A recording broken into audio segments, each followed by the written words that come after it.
La cuisine d'une société est un langage dans lequel est traduit inconsciemment sa structure, à moins que sans le savoir davantage, elle ne résiste à y dévoiler ses contradictions. Claude Lévi-Strauss nous montre ce que nous vivons banalement dans nos rapports entre nos repas et la construction de notre identité culturelle. La culture en effet embrasse l'entièreté de notre vie, y compris l'acte de manger. Cet instant de plaisir traverse la simple dimension jouissive de recherche de la satiété. Manger est encadré par des codes, des symboles et des pratiques qui contribuent à l'affirmation du groupe. De quoi dire qu'un peuple peut se prévaloir de la paternité d'un repas. Un peuple peut se déclarer propriétaire d'un repas pour deux raisons. La première raison, c'est que il y a ce qu'on appelle dans le monde de la culture l'inscription au patrimoine. Donc, chaque élément de la culture appartient à un peuple. Les mets ont des origines ethniques ou des origines géographiques. Et je crois qu'il y a un projet d'inscription du Namgon. Du Namgon, la dame qui a le restaurant Sainte Anastasie, je crois que c'est elle qui pilote ça. Le Namgon, le mets de concombre au patrimoine mondial de l'UNESCO. Ça, c'est une chose. Deuxième chose, c'est que un peuple peut avoir la propriété intellectuelle sur un mets. Donc, si vous avez la propriété intellectuelle sur un mets, vous pouvez revendiquer ce mets-là comme étant votre propriété. Mais sauf que il faudra aussi peut-être expliquer, apporter des éléments culturels qui militent en faveur de la domiciliation de ce mets-là dans l'un ou l'autre univers culturel. Lorsque vous convoquez la sémantique, bon, le mets, il est connu actuellement sous la dénomination de coquille. On dit le coquille. En fait, c'est coquille. Mais en réalité, coquille n'a de signification dans aucune langue. Mais lorsqu'on va chez les Mbo, on se rend compte qu'ils appellent ce mets-là écoquet. Écoquet. Et qui a donc une signification dans leur langue. Parce que écoquet veut dire ce qu'on a écrasé. Ce qu'on a écrasé. Et je crois que les langues béti ont également la même racine. Parce que nous on dit ikwago, c'est-à-dire ce qu'on écrase. Donc je crois qu'il y a donc cette origine linguistique qui rattache ce mets chez les peuples Mbo. Mais la paternité de ce repas n'a toujours pas gardé son originalité partant de sa constitution. Une petite nuance s'invite au festin. Mais maintenant, lorsqu'on considère les ingrédients avec lesquels ce mets-là est fabriqué, on peut également s'interroger. Les ingrédients, c'est quoi? Un, c'est l'huile de palme. Donc on a le palmier à huile. Deuxièmement, on a une variété de haricots.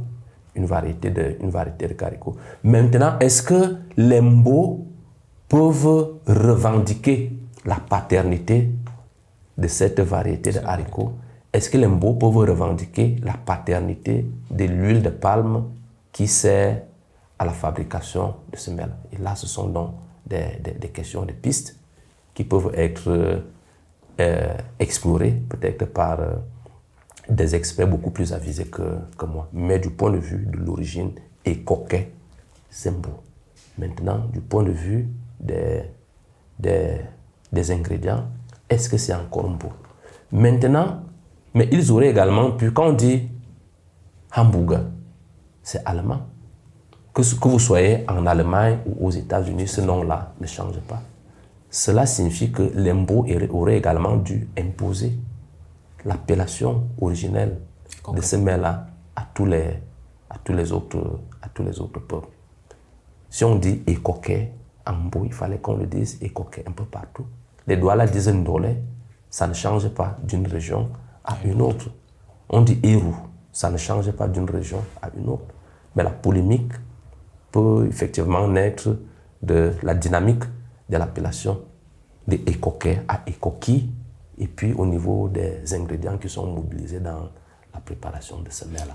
Construire son appartenance à un groupe ou à un pays passe également par la gastronomie dans laquelle chacun a été moulé. Plus précisément, dis-moi ce que tu manges, je te dirai qui tu es. Si on vous dit le fromage, vous saurez que le fromage est français. Si on vous dit le vin, il est français. Si on vous dit par exemple la bière, elle est allemande. Vous comprenez un peu? Il y a donc ça. Si on vous dit par exemple la vodka est russe. Si on vous dit hamburger, en réalité, c'est américain, mais d'origine allemande. Parce que ça vient de Hambourg, la ville allemande de Hambourg. Donc, il y a localement, ici chez nous au Cameroun, si vous dites au coq, on sait, on peut dire, si on dit sanga. Donc, le repas est un marqueur d'identité.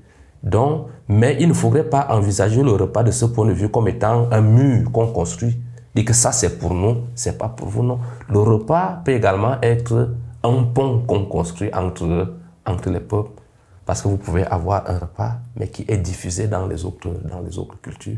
Ça devient donc un pont qui peut aider à l'altérité, c'est-à-dire à l'autre, de mieux connaître ceux qui ont la paternité de ce repas-là. À côté de leur dimension sociale, les repas contribuent à réduire la fraternité méconnue entre les peuples et accentuent le rapport de vivre ensemble harmonieux. Nos origines culturelles peuvent se révéler à partir de nos mets. En consommant le plat de l'autre, nous approchons son univers et partant de là, nous facilitons l'intégration. Oui, le repas peut contribuer à l'intégration des communautés parce que les repas peuvent vous aider, par exemple, à reconstituer les migrations. J'en parle parce que je suis l'un des experts scientifiques désignés par le ministre de la Culture pour l'inscription du site de Bimbia au patrimoine mondial de l'UNESCO. Et vous verrez que l'un des arguments mobilisés pour inscrire un site, c'est le rayonnement de la culture. Donc il faudrait qu'on montre que la culture qui est partie du Cameroun a un rayonnement planétaire. Et vous verrez que du point de vue gastronomique, vous allez vous rendre compte que beaucoup de repas du Cameroun, on les retrouve au Brésil, on les retrouve en Argentine, on les retrouve en Colombie. C'est-à-dire le mpele là, ce qu'on appelle ici le mpele, c'est-à-dire le ragoût de macabo. Vous le retrouvez à l'identique. Parfois, vous retrouvez des repas qui sont semblables au ndolé, au bitosso, des mbamwa, à l'identique là-bas. Vraiment, il y a un certain nombre une bonne palette de ce repas-là. Vous verrez par exemple localement, les petits ici là appellent les mets mbom. On dit les Bangantais ont pratiquement le même mot pour dire par exemple le mets de pistache, il dit mbomze. Donc il y a des termes qui peuvent être les mêmes. Il y a donc cette mêmeté là qui peut peut-être être traduite en filigrane une filiation qui s'ignore. Mais également, il y a même le goût. Si vous avez un repas comme le ndolé qui s'exporte, mais en principe, ça donne la possibilité d'intégrer auprès des autres communautés le peuple qui est à l'origine de ce repas-là. Vous qui êtes ici à Yaoundé, allez peut-être à la briqueterie, aux heures de pause, vous verrez que des gens viennent chercher ce qu'ils n'ont pas l'habitude d'avoir dans leur culture d'appartenance. Les soya, le cliché, le lait là, le lait caillé là. Le lait caillé là, oui. Et donc le repas, de ce point de vue, devient une source d'intégration parce que il intègre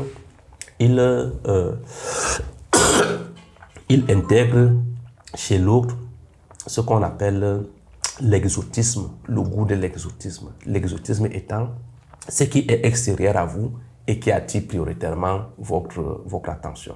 Donc la chance que nous avons ici, là, c'est que nous avons plusieurs communautés et le sentiment exotique est pluriel. On parlait chez les Sawa, on parlait chez les Grassfield, on parlait n'importe où. Donc il y a toujours cette envie-là d'aller prendre ce à quoi on n'est pas accoutumé. Donc de ce point de vue-là, le repas devient donc quelque chose de fédérateur. Il y a une formule que certains hommes ont travestie, mais qui a une base alimentaire pour dire, mais on ne va pas manger le plancton tous les jours. On ne mange pas les macabos tous les jours. Mais ça, c'est pour faire référence à des réalités qui n'ont rien à voir avec l'alimentation. Mais si on domicilie, cette pensée-là peut également servir exclusivement pour les repas. On ne va pas manger. Il y a des peuples dans notre planète qui mangent du 1er au 31 la même chose. Le même aliment de base. Ça peut être le couscous, ça peut être le riz. Comprenez un peu. Or, ici, nous, on a une palette, une variété qui est liée à la diversité et qui fait en sorte que nous soyons parfaitement intégrés. Réécrire notre histoire et notre culture suppose que nous devons être ouverts à l'univers culinaire de l'autre et de briser les barrières ethniques qui continuent de nourrir l'ignorance d'une histoire commune qui s'agrémente avec les ingrédients de rejet, discrimination, ethnocentrisme, division. Le repas à consommer ensemble et à toute heure, c'est l'intégration sociale et culturelle.